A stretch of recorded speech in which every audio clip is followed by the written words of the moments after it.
Better be listening carefully. We have Criss Angel here today. People have been writing in Gmail. We've got over, I think it was over 65 million Gmails coming in with questions. We're going to get to all of them. I answered all of them. Yeah, all of them as Criss Angel. We have Criss Angel. And two S's. He's going to be here.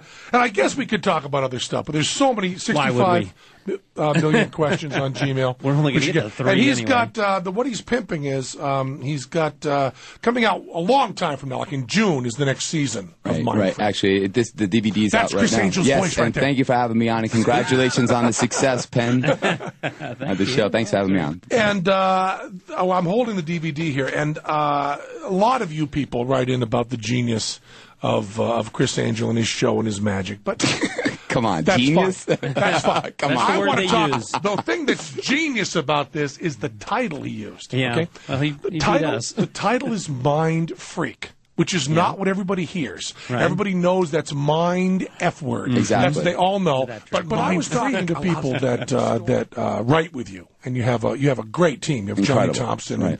and Todd Robbins and stuff. And what they said that I think that people should know, because there's this thing that happens when you're on the air. People think it's all your ideas. You do everything yourself. And then they're really disappointed when they find out you have a team behind you. And just like David Letterman or anybody, the next level you have to remind them of is I was talking to Johnny and I was talking to Todd, and they were saying that you came back from vacation with over 200 ideas for the series and then brought the other people in. So you can be disappointed that he didn't come up with everything himself, but then you can be really happy that you come up with the vast majority. And they were raving about you. Well, as I pay them. I pay them well. But you know what's great about them is that really no one man can win a war, and I have a great team. Johnny's incredible, and Johnny's Todd Robbins, Banachek, Luke Jermay, just really Jim Steinmeier, all really talented people that really support the vision. And without them, quite frankly, it would never be possible. It's built and into you it. guys too. But you guys, find a do the way show. in your show to have this sense that the audience feels like they're going through the thing with you. Right. You know, even if you are putting hooks in your skin and so on. Well, I try to blur the line so that people know that a lot of what I do is real. It's not BS. Well, that's one of the And things. a lot of it is a big BS, question. you know? That's a really big thing. question. Yeah. As a matter of fact, I really, because I know the answer to this, and read a couple of the things that was on the Penn and Teller web thing. Sure. It's I bet it's not a trick. I know it's real. When he talking about you lifted that taxi off the little girl, it must be true because if it was an illusion, how would you do it in front of an audience? I mean, there are a million of these. Also, how can you tell a number that's in someone's head? How can you tell? Yeah, you see, all right, let's talk about that if I may, for a second. I do not believe that anybody has the ability to do anything that's supernatural. I believe nothing of what I hear and half of what I see. And until I see some proof in front of me, it's just all BS. People just take advantage of vulnerable people.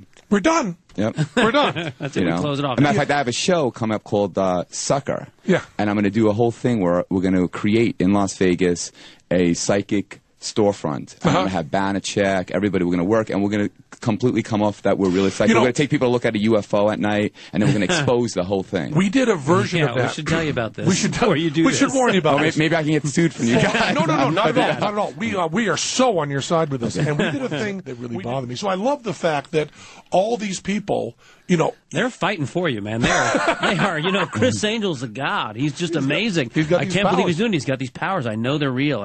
And what they're makes totally that into confusing, and I'll say this as the guy who does the BS show, is that some of your stuff is real. The stunt stuff you do is real. The stuff that isn't supernatural, the stuff that's stupid, is real. Right. Stupid stuff real, supernatural stuff fake. Exactly. Could get hurt. Couldn't explain it better myself. And Todd Robbins, he's great, told me stories that I don't get tense. 'Cause I'm not going to tell you on the air because it does involve methods. Okay. But he was telling me about one of a couple of the tricks he helped you with, and he was saying, here's what we could do to make it easier. And you were going, no, let's do it the harder way. Wow, it was really stupid. It won't make any difference. It won't make any difference on TV. No difference at all. And you were going, no, let's do it the harder way. And you know what? Even though I did it the harder way, you still get people like in a magic world, which I really could give beep about. There you go. But they sit there and say, it's trick photography, it's this, it's that.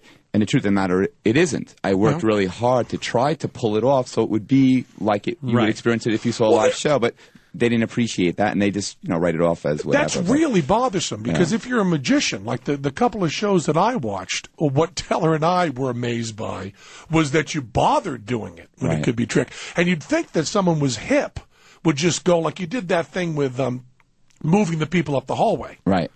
One of the ones I saw. That wasn't a lockdown camera shot. I know that. I know it wasn't locked down. And I was, my wife was watching it, and she said, "Man, how did he do that?" And I went, "He didn't do it the easy way. No. He did it the really hard way."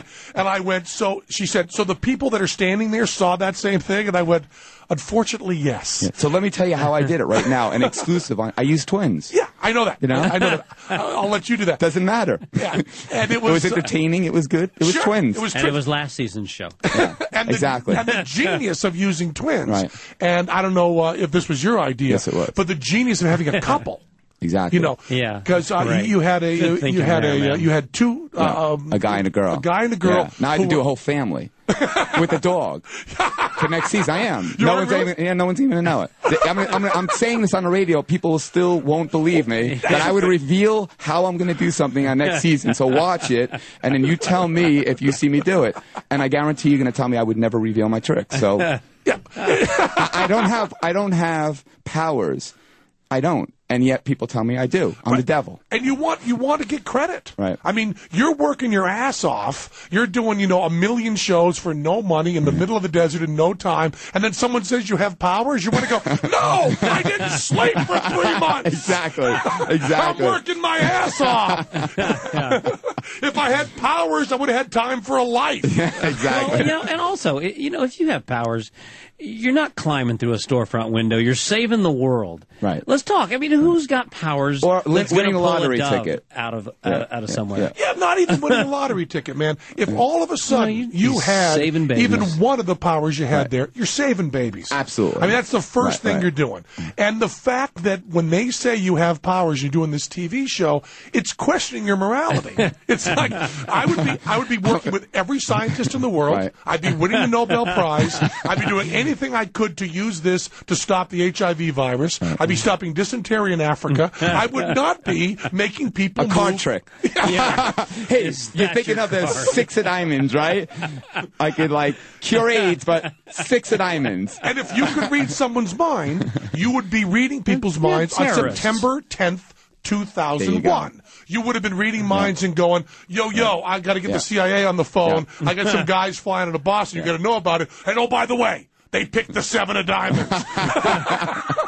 They're going to kill a lot of people. Yeah. They also picked the 7 of diamonds. What we're doing right now is we're just breaking it down very logical. And if people just break things down logical, you can really understand a lot. But people want to believe. Yeah, I guess so. And people, I think, are somewhat vulnerable. Look at these guys that are on television that say they can talk to the dead. Yeah. Right? So people are very vulnerable to spend their money, and these people are like, sharks. They just leeches that suck these people dry.